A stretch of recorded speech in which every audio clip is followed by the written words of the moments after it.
ಹಾಸನ ಅಶ್ಲೀಲ ವಿಡಿಯೋ ಪ್ರಕರಣದ ತನಿಖೆಗಾಗಿ ರಾಜ್ಯ ಸರ್ಕಾರ ಎಸ್ಐಟಿ ರಚನೆ ಮಾಡಿದೆ. ಇದರ ಬೆನ್ನಲ್ಲೇ ಲೈಂಗಿಕ ದೌರ್ಜನ್ಯ ಎಸಗಿದ್ದಾರೆ ಅಂತ ಆರೋಪ ಮಾಡಿರೋ ಮಹಿಳೆಯೊಬ್ಬರು ಕೊಟ್ಟಿರೋ ದೂರಿನ ಮೇರೆಗೆ ಹೊಳೆನರಸೀಪುರ ಟೌನ್ ಪೊಲೀಸ್ ಠಾಣೆಯಲ್ಲಿ ಹಾಸನ ಸಂಸದ ಪ್ರಜ್ವಲ್ ರೇವಣ್ಣ ಹಾಗೂ ಮಾಜಿ ಸಚಿವ ಎಚ್.ಡಿ. ರೇವಣ್ಣ ಅವರ ವಿರುದ್ಧ ಎಫ್ಐಆರ್ ದಾಖಲಿಸಿದ್ದಾರೆ.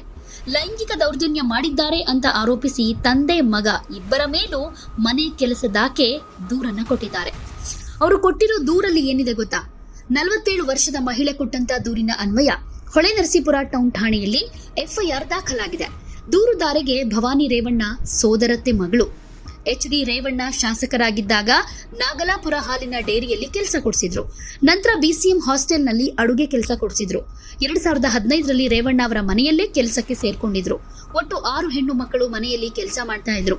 ಕೆಲಸಕ್ಕೆ ಸೇರಿಕೊಂಡ 4 ತಿಂಗಳಿಗೆ ಕೊಠಡಿಗೆ ಬರುವಂತೆ ರೇವಣ್ಣ ಆಹ್ವಾನಿಸಿದ್ರು. ಭವಾನಿ ರೇವಣ್ಣ ಮನೆಯಲ್ಲಿ ಇಲ್ಲದೆ ಇದ್ದಾಗ ಎಚ್.ಡಿ. ರೇವಣ್ಣ ನನ್ನ ಮೇಲೆ ಲೈಂಗಿಕ ದೌರ್ಜನ್ಯ ಎಸಗಿದ್ದಾರೆ. ಸ್ಟೋರ್ ರೂಮ್ನಲ್ಲಿ ಹಣ್ಣು ಕೊಡೋ ನೆಪದಲ್ಲಿ ಕೈ ಹಿಡಿದು ಎಳೆದಾಡಿದ್ರು. ಅದೇ ರೀತಿ ಅಡುಗೆ ಮನೆಯಲ್ಲಿದ್ದಾಗ ಪ್ರಜ್ವಲ್ ರೇವಣ್ಣ ಹಿಂಬದಿಯಿಂದ ಬಂದು ಮೈ ಮುಟ್ಟಿ ಹೊಟ್ಟೆಗೆ ಚಿವುಡ್ತಾ ಇದ್ರು. ಜೊತೆಗೆ ಎಣ್ಣೆ ಹಚ್ಚೋದಕ್ಕೆ ಪದೇ ಪದೇ ಕರೆದು ಲೈಂಗಿಕ ದೌರ್ಜನ್ಯ ಎಸಗ್ತಾ ಇದ್ರು. ಮನೆಯಲ್ಲಿದ್ದಾಗ ವಿಡಿಯೋ ಕಾಲ್ ಮಾಡಿ ನನ್ನ ಮಗಳ ಜೊತೆ ಅಸಭ್ಯವಾಗಿ ಮಾತನಾಡ್ತಾ ಇದ್ರು. ಇದಕ್ಕೆ ಮಗಳು ಹೆದರ್ಕೊಂಡು ನಂಬರ್ ಬ್ಲಾಕ್ ಕೂಡ ಮಾಡಿದ್ಲು. ಇದರಿಂದ ಮನೆ ಕೆಲಸ ಬಿಟ್ಟು ಹೊರಗಡೆ ಬಂದಿದ್ದಾಗಿ ದೂರಿನಲ್ಲಿ ತಿಳಿಸಿದ್ದಾರೆ.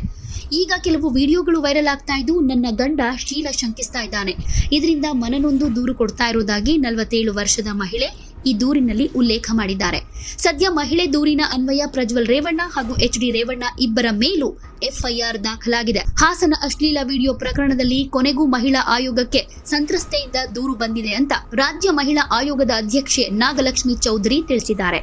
ಸಂತ್ರಸ್ತೆಯೊಬ್ಬರು ಮಹಿಳಾ ಆಯೋಗಕ್ಕೆ ವಾಟ್ಸ್ಆಪ್ ಮೂಲಕ ದೂರು ಕೊಟ್ಟಿದ್ದಾರೆ. ನನಗೆ ಜೀವ ಬೆದರಿಕೆ ಇದೆ ಅಂತ ಹೇಳ್ಕೊಂಡಿದ್ದಾರೆ. ಅವರಿಗೆ ಪೊಲೀಸ್ ರಕ್ಷಣೆ ಒದಗಿಸಲಾಗಿದೆ. ಈ ಸಂತ್ರಸ್ತೆ ಅನೇಕ ವಿಚಾರಗಳನ್ನ ಹೇಳಿರೋದಾಗಿ ತಿಳಿಸಿದ್ದಾರೆ. ಸಾಕಷ್ಟು ಮಹಿಳೆಯರ ಅಶ್ಲೀಲ ವಿಡಿಯೋ ಚಿತ್ರೀಕರಣ ಮಾಡಲಾಗಿದೆ. ಪೆನ್ ಡ್ರೈವ್ ನಲ್ಲಿ ಲೈಂಗಿಕ ದೌರ್ಜನ್ಯದ ವಿಡಿಯೋಗಳಿವೆ. ಅಧಿಕಾರ ಹಾಗೂ ಸ್ಥಾನ ದುರುಪಯೋಗ ಮಾಡಿಕೊಂಡು ಅಸಹಾಯಕ ಮಹಿಳೆಯರನ್ನ ದುರ್ಬಳಕೆ ಮಾಡಿಕೊಳ್ಳಲಾಗಿದೆ. ಇದರಿಂದ ಸಾವಿರಾರು ಮಹಿಳೆಯರ ಭವಿಷ್ಯ, ಜೀವನ ಹಾಳಾಗಿದೆ. ಇಂತಹ ಘಟನೆ ಮತ್ತೆ ಎಲ್ಲೂ ಮರುಕಳಿಸಬಾರದು. ಹಾಸನದ ಎಸ್ಪಿಗೆ ಸುಮೋಟೋ ಕೇಸ್ ದಾಖಲಿಸುವಂತೆ ಹೇಳಿದ್ದೆ. ಆದರೆ ಕೇಸ್ ದಾಖಲಿಸಿಕೊಂಡಿಲ್ಲ ಅಂತ ರಾಜ್ಯ ಮಹಿಳಾ ಆಯೋಗದ ಅಧ್ಯಕ್ಷೆ ನಾಗಲಕ್ಷ್ಮಿ ಚೌಧರಿ ಮಾಹಿತಿ ಕೊಟ್ಟಿದ್ದಾರೆ. ಹಾಗೇನೆ ಈ ವಿಡಿಯೋ ನೋಡಿದ್ರೆ ನೊಂದ ಮಹಿಳೆಯರ ಬಗ್ಗೆ ಕನಿಕರ ಮೂಡುತ್ತೆ. ಮಹಿಳೆಯರ ಕುಟುಂಬಸ್ಥರೇ ಈಗ ಅವರಿಗೆ ಧೈರ್ಯ ತುಂಬಬೇಕು. ತಪ್ಪು ಎಲ್ಲರೂ ಮಾಡ್ತಾರೆ, ಆದ್ರೆ ಇಲ್ಲಿ ನಡೆದಿರೋದು ಕೇವಲ ತಪ್ಪಲ್ಲ. ಆರೋಪಿಯಾಗಿರೋ ಪ್ರಭಾವಿ ರಾಜಕಾರಣಿಯನ್ನ ರಕ್ಷಣೆ ಮಾಡೋ ಕೆಲಸ ಸಹಜವಾಗಿ ಆಗ್ತಾ ಇದೆ ಅಂತಾನೂ ಆರೋಪ ಮಾಡಿದ್ದಾರೆ.